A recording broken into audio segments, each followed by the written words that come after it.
Roll right through. The QR code on the gate says it's open for the live stream. That's what the Eco Vista president yelled to her convoy of luxury EVs.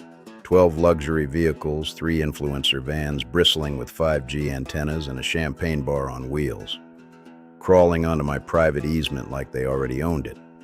She'd listed my regenerative cattle operation as a Sunday Hill Country open house experience on every AI-powered real estate app. The listing came with deepfake videos of me welcoming buyers, my own voice cloned perfectly, saying things I had never said. My name is Travis Reed. This farm sits 3 miles west of Johnson City along FM 2766 in Blanco County, Texas. It's been in the family since '49. My grandfather Elias bought the first 200 acres with oil field money from the Permian. My father added the back 80 in '72. I added the solar and the apiary.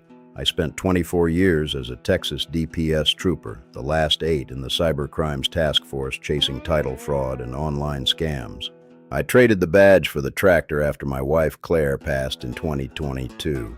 Ethan, our son, came home that summer to help me bottle feed orphaned calves. The loneliness gets loud at night. I installed a military-grade smart gate, biometric license plate recognition, feeding straight to a hardened server in my barn. The trouble started in March 2026 when the parcel north of me sold to Pacific Green Horizons. Within months, they carved out Eco Vista Ridge. Then came the email from Sophia Lang, welcoming me to their service area pursuant to a digitally recorded smart easement. 17 pages of rules and fees. I laughed and drove to the records office. Miss Ruth pulled the files. No annexation. The road was my grandfather's private easement. Recorded 1951, ironclad. By April, the deepfake started.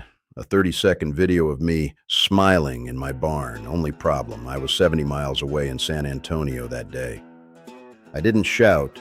I started documenting. Every fake video, every forged document. I called my old partner, Sergeant Ruiz.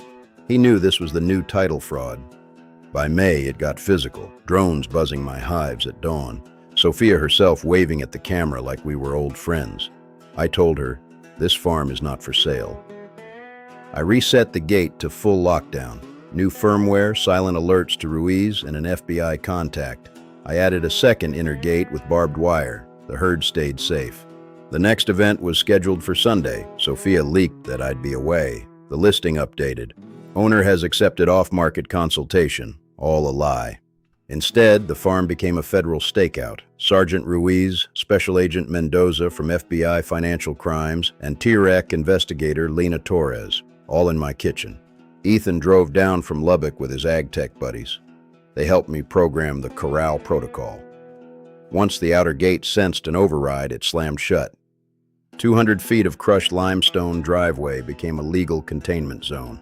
We tested it at midnight, smooth as a vault. Sunday at dawn, neighbor Earl Whitaker showed up with trail cams and a cooler of brisket. Kyle from NBC San Antonio parked his news van behind the barn. At 7:35 a.m., the first pearl white Rivian turned in. Sophia stepped out in white linen, smile bright for her 92,000 live viewers. She scanned a fake QR code. The gate blinked red. She waved at her locksmith. The grinder screamed against the steel. Sparks flew. That's when we hit the switch. The outer gate snapped shut. The inner gate locked. Every car, every influencer, every drone, sealed inside 200 feet of my driveway. Sirens rose on FM 2766. Sophia stood frozen, phone still streaming the whole thing. The jazz trio stopped mid-note. The locksmith set the grinder down slow. Sergeant Ruiz walked down my steps. Ms. Lang, I have warrants for forgery, wire fraud, and organized criminal activity. Mendoza had the federal package. The live stream caught every word. Comments exploded. Her husband, their IT head, tried to slink away. A young ranger had him cuffed in under a minute. I walked down the porch, past the champagne. I didn't raise my voice. I just stopped and said, "Open house is closed, ma'am." The indictment came down 4 months later, 31 counts. Wire fraud, aggravated identity theft via AI cloning, and RICO. The law firm was named too. Sophia took a plea at month 7, 52 months federal, full restitution to all 5 families. Her husband lost every retirement dollar. The HOA dissolved. I used every dime of the settlement for one purpose: The Claire Reed Memorial Farm Defense Trust. We hold protective easements for family farms facing digital forgery. We pay for legal aid and cybersecurity audits, and we fund 2 full-ride scholarships every year for ag tech and rural land management. Ethan graduated in May. Now, the first Saturday of every October is Reed Family Farm Day. We set up long tables, smoke brisket from 4 a.m., and let the neighbors in. Over 450 people showed up last year. Some I've known my whole life, some who saved the screenshots that helped put Sophia away.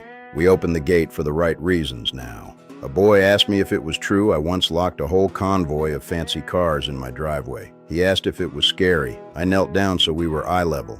No, son. The scary part was the day I almost deleted that first email and said nothing. Everything after that was just paperwork and people refusing to let the loud folks win. If this story made you angry, drop your own digital land grab nightmare in the comments. I read every single one. We need to know who's next. Share this with the small farmer or rancher in your life who needs to know the tools still work. If you like truth-seeking stories about regular folks, hit subscribe. Next one is about the peach orchard owner who let an influencer community garden scam dig her own grave. See you Sunday.